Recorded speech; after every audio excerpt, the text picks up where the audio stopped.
I didn't even notice the cold rain soaking through my blouse until it clung to my skin like a second layer. The street lights blurred in the downpour, casting long reflections on the wet pavement as I walked faster, trying to outrun the memory of that dinner table.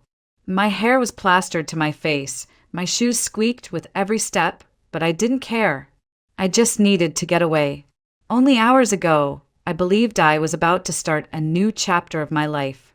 Tyler Grant, the man I had been dating for nearly a year, had invited me to dinner with his parents. He said it with that easy smile of his, the one that always melted my doubts. "It's time you meet them, Nat. You're important to me." Those words had echoed in my head as I stood in front of the mirror earlier that evening, carefully choosing my outfit and telling myself that maybe this was it, maybe he was planning to propose soon. But nothing prepared me for what I walked into. The Grants were wealthy in a way I had only seen in magazines. Their house wasn't just big, it looked like something out of an architectural digest. The dinner table was long enough to seat 20, even though only 4 of us sat there. And from the moment I said hello, I felt like I had stepped into a world I didn't belong to. His mother's eyes swept over me like a scanner, calculating and cold. His father's handshake was firm, polite, but there was no warmth behind it. I tried to smile, tried to breathe, tried to ignore the tightening knot in my stomach as they began asking questions. Not the kind meant to get to know me, but the kind meant to measure me. Where did I go to school? Why just a vocational college and not a university? Wasn't tailoring a bit limiting as a career? Did my family own property, or did we rent? Each answer seemed to lower their already shallow impression of me. And Tyler, he just sat there, shifting uncomfortably but never speaking up. Not once did he say, "She's amazing and I love her," or even, "Mom, Dad, that's enough." He kept his eyes down as if embarrassed. I left before dessert. I couldn't sit there another second, pretending I wasn't breaking inside. I had hoped, stupidly, maybe, that Tyler would follow me, that he would take my hand and say he didn't care what they thought. But he didn't. I walked out alone into the storm and he stayed behind. Now here I was, trudging through the rain, clutching my purse to my chest as if it could hold my dignity together. I thought about heading straight home, but I couldn't, not yet. My mom, Susan, has a heart condition. Stress is dangerous for her, and she's always been sensitive to my moods. I couldn't just walk in crying, couldn't let her see the humiliation written all over my face. She's been through enough already. She doesn't need to carry my heartbreak too. So I kept walking until I saw the warm lights of a small, 24-hour coffee shop on the corner. I ducked inside, shaking water from my hair and wiping at my face, pretending it was only rain that streaked my cheeks. The smell of roasted coffee beans wrapped around me like a blanket, and for a moment I let myself breathe. But then it hit me.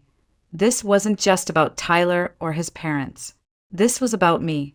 About every time I'd told myself I wasn't good enough because I didn't have a fancy degree or a trust fund.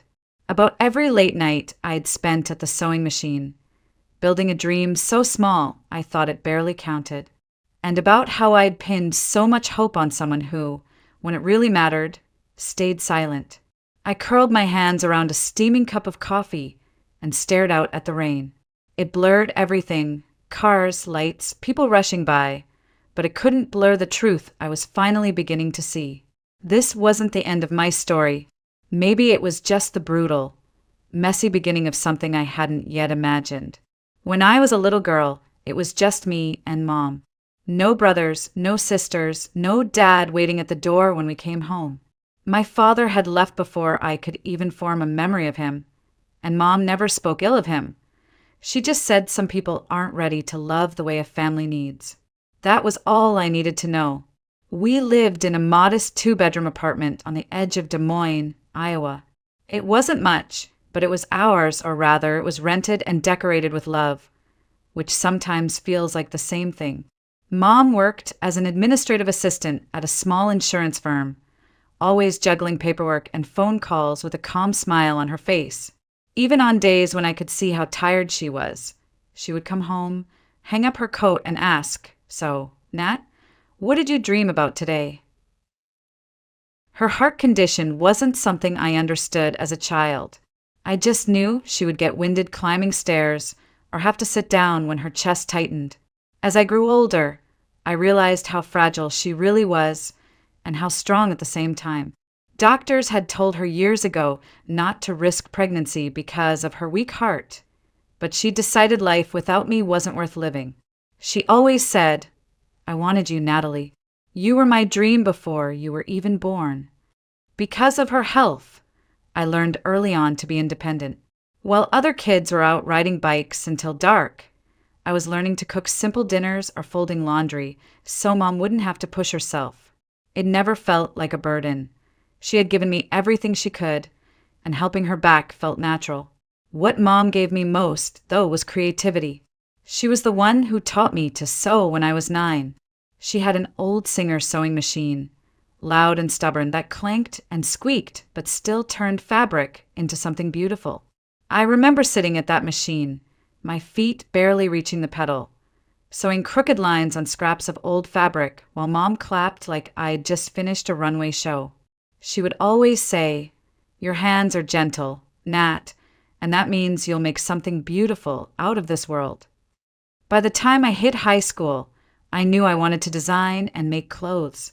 Not big fashion lines or glossy magazines, just simple, elegant dresses that made real women feel special.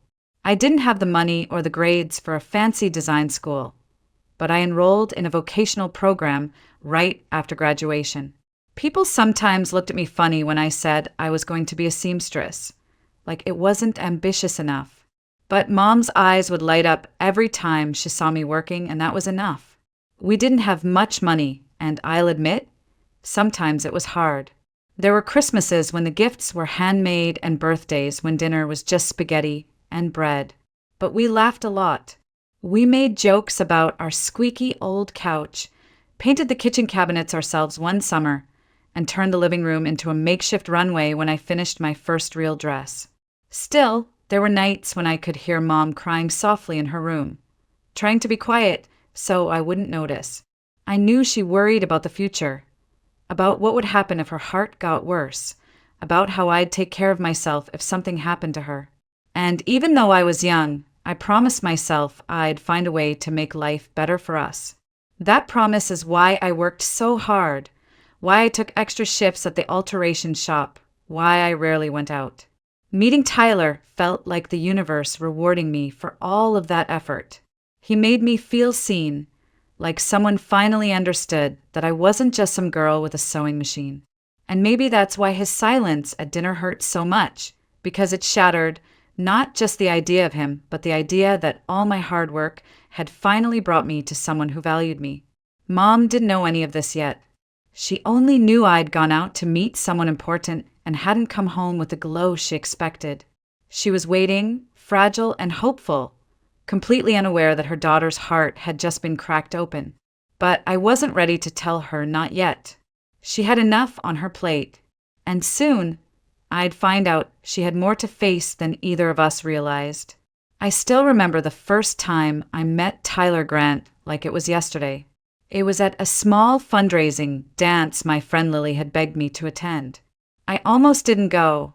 I was tired from working a double shift at the alteration shop, and I didn't own anything that felt worthy of a fundraiser. But Lily insisted, and I gave in, pulling out a simple navy dress I'd made myself months earlier.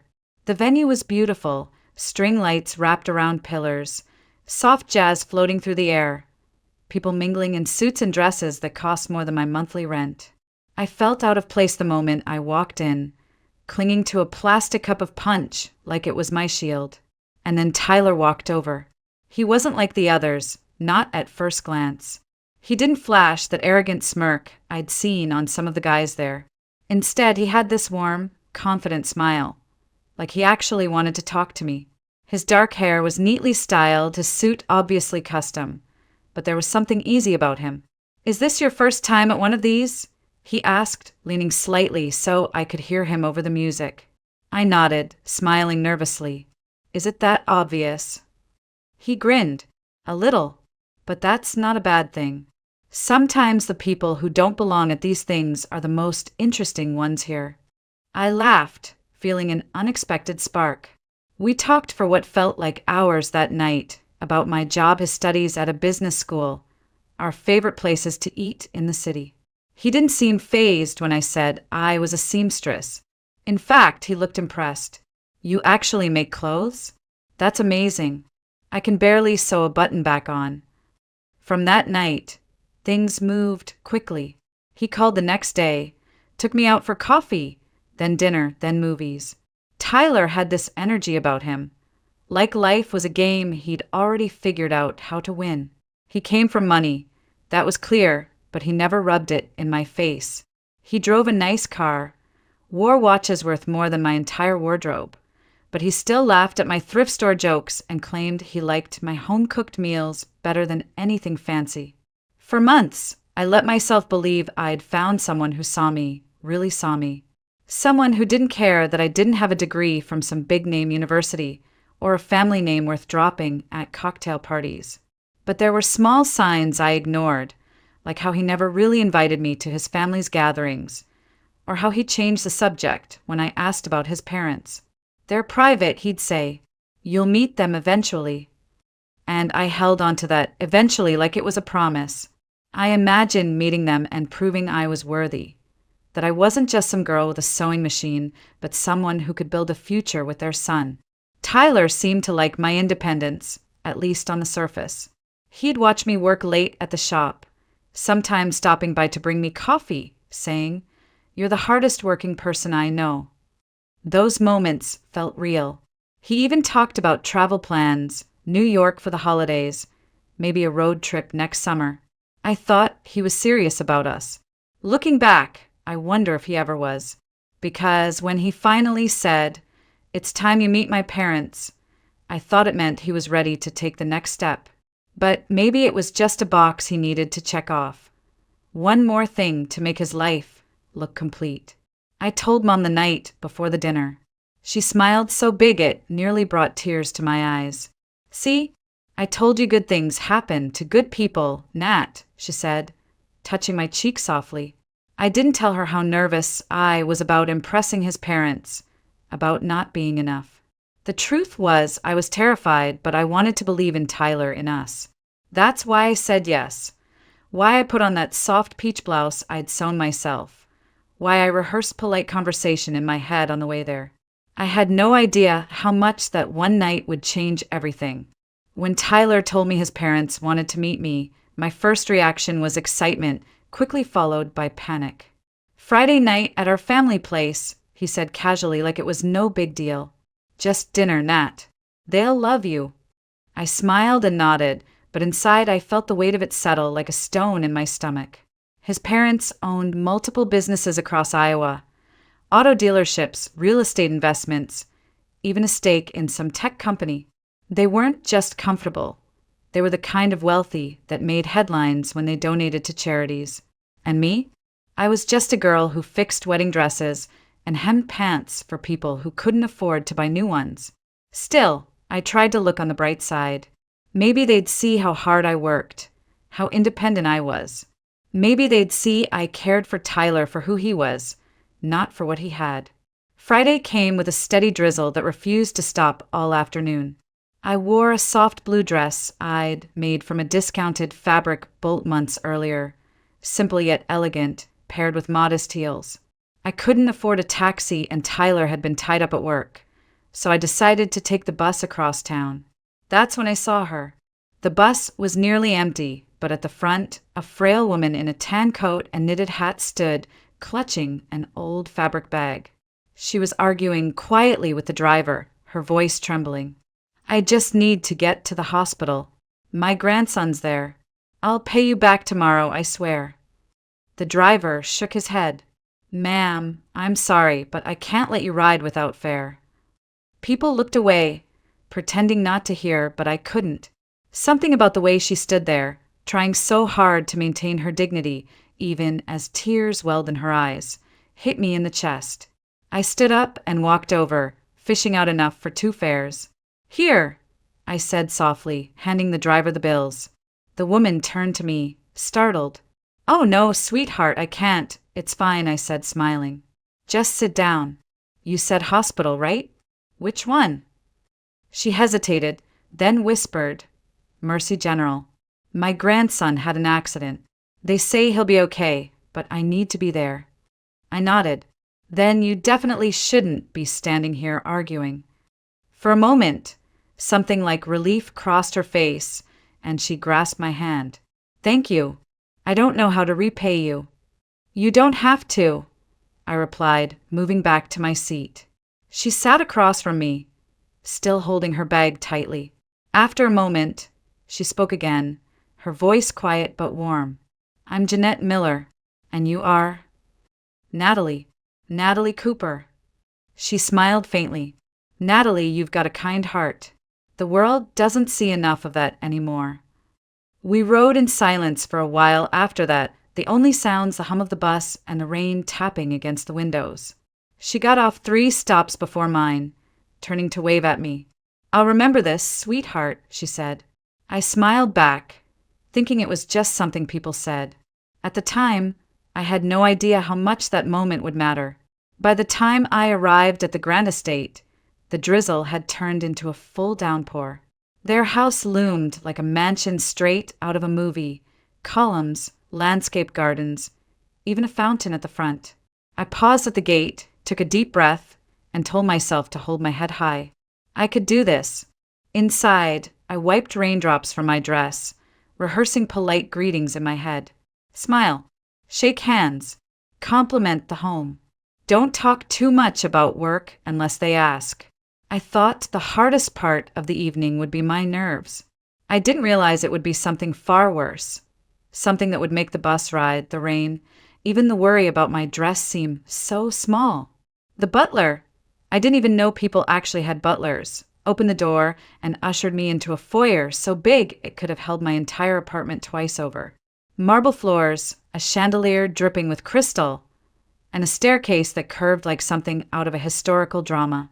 I smoothed the skirt of my dress and tried to swallow the lump in my throat. Tyler came down the stairs, smiling that easy smile I'd fallen for. "You made it," he said, kissing my cheek quickly. For a moment, I relaxed. Maybe I'd overthought this. Maybe his parents really would welcome me. He led me into the dining room, where his parents were already seated at a table long enough to host a small wedding. His father, tall and broad-shouldered, rose slightly to shake my hand. "Ms. Cooper," he said, polite but distant, like he was greeting a business associate he didn't plan to see again. His mother, in a flawless cream blouse and pearls that probably cost more than my car, gave me a once-over and a smile so tight it could have cut glass. "Natalie, is it? We've heard some things." Her voice trailed off like there was more she wanted to say, but decided not to yet. I smiled, pulling out a chair. "Thank you for inviting me. Your home is beautiful." His mother tilted her head slightly. "Yes, we do our best." She didn't ask me to sit. She just went back to adjusting her napkin. Dinner started with small talk, the weather, some local charity gala they were sponsoring, a new investment Tyler's father was making. I tried to add little comments here and there, but every time I did, there was a pause, a glance between them, the kind of glance that says she doesn't belong here. Then came the questions. "So, Natalie," his mother began, her fork clinking softly against her plate, "you're a seamstress?" "Yes," I said, forcing cheerfulness into my tone. "I design and alter dresses, mostly bridal and formal wear, but I'm hoping to expand into custom evening gowns." She murmured. "And where did you go to school for that?" "I went to a vocational college here in Des Moines," I replied. Her lips curved into something that might have been a smile, but wasn't. "Oh, not a 4-year university." I felt my face warm. "No, ma'am. I chose a faster program so I could start working and helping my mom sooner." "Helping your mother?" Tyler's father interjected, his tone curious but edged. "Is she unwell?" I hesitated, wondering how much to say. "She has a heart condition. I live with her, so I can help when she needs it." His mother's eyes flicked toward Tyler, then back to me. "How admirable," she said flatly. The rest of dinner continued in that same rhythm. Questions that weren't really questions, compliments that felt like tiny cuts. "Do you rent or own your apartment? How many clients do you have? Have you ever considered changing careers?" It wasn't what they said, it was how they said it. I could feel myself shrinking with each passing minute. And Tyler, he just sat there. He laughed at his father's jokes, nodded when his mother spoke, but he never once stepped in to say, "She's amazing and I love her." He didn't defend me, didn't ease the tension, didn't even look me in the eye when I tried to catch his gaze. By the time dessert was served, my appetite was gone.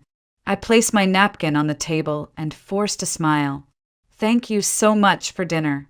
I'm afraid I need to get going. Early morning at work tomorrow." His mother's expression didn't change. "Of course. It was enlightening to meet you."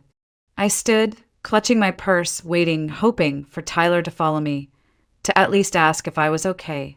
But he stayed seated, murmuring something to his father as if I'd already left. So I walked out alone. The rain outside had turned heavier, but I didn't care. Each drop masked the tears spilling from my eyes. I wrapped my arms around myself and started walking, the sound of my heels slapping against the wet pavement drowning out the ache in my chest. Somewhere deep down, I knew that night wasn't just a bad dinner. It was the end of something I had believed in, and maybe, in its own painful way, the beginning of something else entirely. When I finally made it home that night, I stood in the hallway for a full minute, trying to force a smile onto my face before opening the door. My mom's health was fragile, and the last thing she needed was to see her daughter broken and dripping, wet like a character in some tragic movie. I took a deep breath, wiped my face with my sleeve, and stepped inside. "Nat, is that you?" Mom called from her bedroom. Her voice carried the same gentle warmth it always had, but there was a hint of fatigue underneath. "Yeah, Mom. Just got in." I kicked off my soaked heels and tried to sound cheerful. "It's pouring out there. I think I set a new record for walking in heels." She chuckled softly. "That's my girl. Did everything go well tonight?" I hesitated for just a fraction of a second before answering. "Yeah, it was fine. Just tired, that's all." I could hear the rustling of her blankets as she shifted in bed. "You work too hard, sweetheart. Don't forget to rest." "I won't, Mom," I said, heading straight to the shower before she could see my face and ask the questions I wasn't ready to answer. Under the hot water, I let myself cry again, quietly so she wouldn't hear. The sting of humiliation from Tyler's silence, the cold judgment in his mother's eyes, all of it spilled out and swirled down the drain. For the next few days, I threw myself into work, hoping that if I stayed busy enough, the ache would fade. But life, it seems, had more storms waiting. One morning, I found Mom sitting at the kitchen table, pale and holding her chest. "Mom, what's wrong?" I rushed to her side, and she tried to wave me off. "Just a little dizzy. It happens." But I could see the truth in her eyes. She was scared too.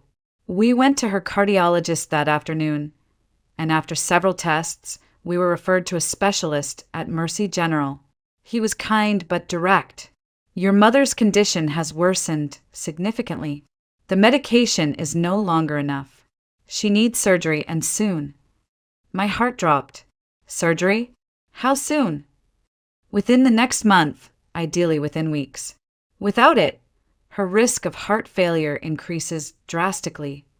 I nodded, trying to keep my voice steady. "Okay, how much will it cost?" He hesitated. That hesitation told me everything before he even spoke. For someone uninsured at this level, we're looking at, well, somewhere in the range of $80,000 to $100,000. I felt the air leave my lungs. That was more than I made in 2 years, maybe 3. "Is there any assistance program?" "There are charity programs and grants," he said, "but most are targeted toward pediatric cases or certain demographics. I can give you a list of foundations to contact," but his voice softened. "Be prepared for it to take time." Time. That was the one thing we didn't have. That night, I sat at our tiny kitchen table long after Mom went to bed, staring at the crumpled list of phone numbers and websites the doctor had given me. I called every single one over the next few days, explaining our situation, begging for help. Some were polite but firm. We're not taking new adult cases at this time. Others didn't even return my calls. One woman sighed and said, "I'm sorry, sweetheart, but this just isn't the kind of story donors open their wallets for. If you had young kids at home or some tragic accident, people react differently." I wanted to scream. My mom's life was on the line, wasn't that enough? Finally, out of desperation, I did something I swore I wouldn't do. I called Tyler. He picked up on the second ring, sounding surprised. "Nat? Hey, I wasn't expecting to hear from you." "Tyler, I wouldn't be calling if it wasn't serious," I said quickly, my voice already shaking. "My mom needs surgery, heart surgery, and we don't have the money. I thought maybe," I swallowed. "I thought maybe you could lend me some. Just until I figure something out. I'll pay you back, every cent." There was silence on the line, then a quiet laugh. "Nat, come on, really? I knew something like this would happen eventually. My mom literally warned me about this exact thing. She said if we split, you'd probably find some excuse to." "Tyler, that's not what this is." I interrupted, tears burning my eyes. "I'm not asking for me. I'm asking for my mom's life." "Yeah, well, I'm sorry she's sick, but I'm not a bank. Don't call me again, okay?" And with that, he hung up. I stared at my phone, the words still echoing in my ears. Don't call me again. For the first time in years, I felt completely powerless. My world had narrowed to two impossible choices: watch my mom's health decline or find a miracle. And miracles, at least in my experience, didn't show up on cue. But sometimes, kindness has a way of circling back when you least expect it. 2 days after Tyler hung up on me, I sat on a bench outside Mercy General, my head buried in my hands. I had spent the morning at work, but couldn't focus, so I left early. Mom was inside getting pre-op testing, though we still didn't know how we would pay for the surgery. I stared at the cracked pavement, feeling like life had just pulled the rug out from under me. That's when I heard a familiar voice. "Sweetheart? Natalie, is that you?" I looked up, blinking through tears. Standing in front of me was the elderly woman from the bus, the one I had bought a ticket for days earlier. Her tan coat was the same, her eyes still soft but now brighter. "Mrs. Miller?" I said, surprised. She smiled and reached for my hands. "I told you I'd remember you. Are you all right, honey? You look like I did the day I lost my husband." I shook my head, embarrassed. It's just been a bad week. My mom's here. She needs heart surgery, but we don't have the money to pay for it. I don't know what to do." For a moment, she studied me, then slowly sat down beside me. "You're the girl who gave me bus fare when I had nothing in my pockets. You didn't even think about it, did you?" I shrugged. It wasn't a big deal. "It was to me," she said firmly. "That day, my grandson was hurt in an accident. If not for you, I would have missed seeing him awake for the first time." She looked over her shoulder and waved. "Benjamin, over here." A tall man in his late 20s walked toward us. He had kind eyes and carried himself with the calm confidence of someone who'd been through hard times and come out stronger. "Grandma, who's this?" he asked, smiling. "This is the young woman I told you about, the one who helped me that day," she said proudly as if I were family. "And she needs help now." I wanted to protest, to tell her she didn't owe me anything, but the words stuck in my throat. Ben sat down on my other side. "Tell me what's going on." Something about his tone, steady, no judgment, broke whatever wall I had left. I explained everything. Mom's worsening heart condition, the cost of the surgery, the dead-end calls to charities, even Tyler's refusal to help. My voice cracked more than once, but I kept talking until there was nothing left to say. Ben didn't hesitate. "How much do you need?" I blinked. "What, No, I'm not asking you for money. I know you're not, he said calmly. But I'm offering. My company's doing well, and honestly, it's the least I can do. You helped my grandma when you didn't have to. You gave her dignity that day, and I don't forget things like that. Tears spilled over my cheeks. Ben, it's too much. I can't, he shook his head. You can and you will, because this isn't charity, it's an investment in someone who clearly deserves it. Your mom deserves to live without worrying if her daughter is drowning in debt. Mrs. Miller placed her hand on mine. You helped me see my grandson. Now, let us help you keep your mother. For a long moment, I just sat there holding both their hands, overwhelmed by the sheer kindness of strangers who suddenly didn't feel like strangers anymore. Ben pulled out his phone. I'll call the hospital billing department and make arrangements. And Natalie, what do you dream of doing besides worrying about bills? I hesitated, then smiled shyly. I've always wanted to open my own bridal studio, designing custom dresses instead of just altering other people's work. He grinned. Perfect. Once your mom's healthy, we'll talk about that too. I know a few investors who love supporting local talent. I stared at him, stunned. Why would you do that for me? His expression softened. Because kindness deserves to be paid forward. And because you remind me of my grandma. Quiet strength, even when life's unfair. People like you, you're rare. For the first time in weeks, I felt hope, not the fragile, desperate kind, but something real, steady, like the first warm day after a long winter. As we walked back into the hospital together, I glanced at the gray sky outside and felt something shift inside me. Sometimes life breaks you, so you can see who's truly there to help pick up the pieces. The surgery was scheduled for the following week, and thanks to Ben's immediate intervention, the hospital cleared the financial hold in less than 48 hours. I couldn't believe it when the billing manager called me directly to confirm, your mother's surgery is fully funded. You don't need to worry about payment. I sat there in stunned silence before whispering, thank you, over and over until my voice gave out. On the morning of the procedure, Mom gripped my hand as they wheeled her into the operating room.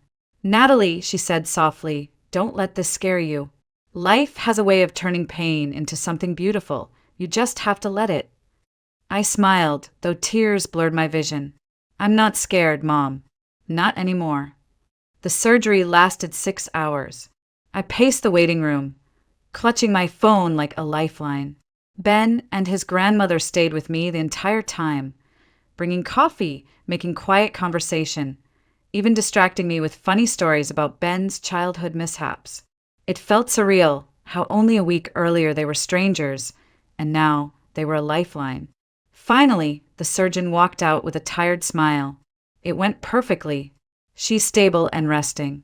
With proper recovery, she has an excellent prognosis. Relief crashed over me like a wave, leaving me shaky but lighter than I'd felt in months.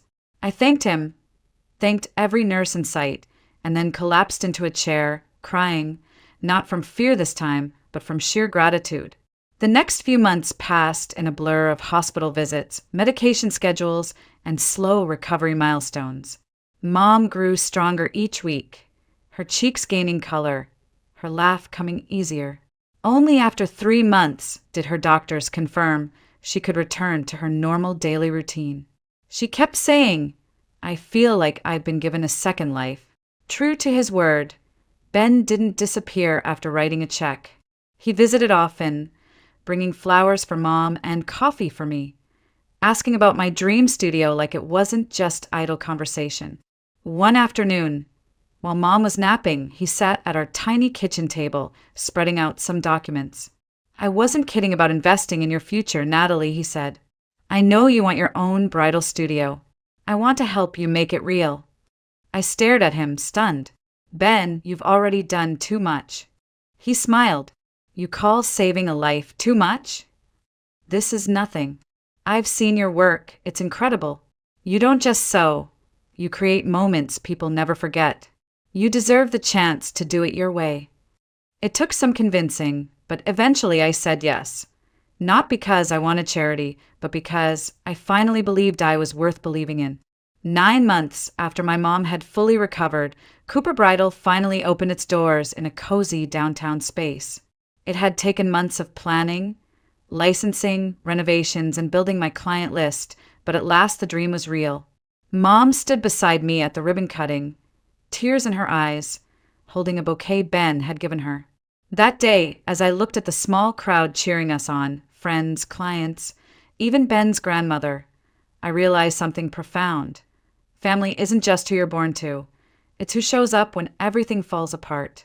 Ben became a constant presence, not just as a business partner, but as a friend, and maybe something more, though we never rushed it.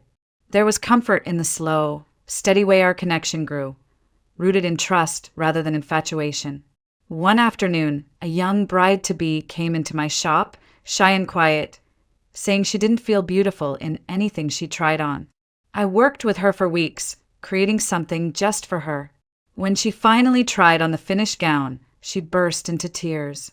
"I feel beautiful again," she whispered. Those words stayed with me long after she left because they echoed my own journey. I'd felt broken and small, unworthy of love or dreams. But through kindness, both given and received, I'd found myself again. Standing in my studio, surrounded by silk and lace, I thought about Tyler for the first time in months.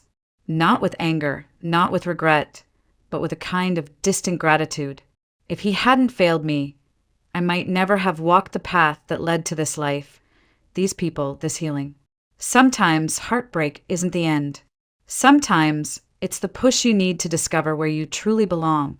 And as I watched my mom laughing with Ben's grandmother in the corner, both of them healthy and full of life, I realized something. I wasn't just surviving anymore. I was thriving. And it all started with one simple act of kindness on a rainy bus ride, one moment that proved the world can still surprise you in beautiful ways.